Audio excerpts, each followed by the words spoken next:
এই যে একা একা চলাফেরা করছেন, জীবন নিয়ে শঙ্কায় ভুগেন না কখনো? যে আমার পরিবার সবাই তো, আমি আমার মাকে বলেছি যে দেখো, মানে আমরা যে লড়াই নেমেছি, আমার একটা মনে হয় কি, কোনো রাজনীতিবিদের না বাসায় মৃত্যুটা হইতে পারে না, এটা কোনো ভালো মৃত্যু না।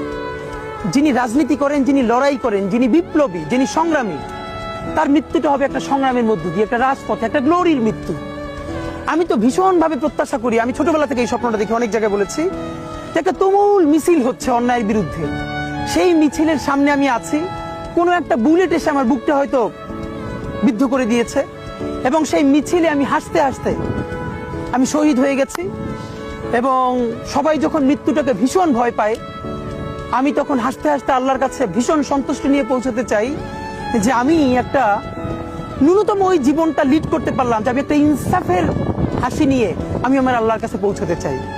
সুতরাং আগামী 50 বছর বাঁচলাম, কোনো ইম্প্যাক্ট তৈরি হলো না আমারে দিয়ে।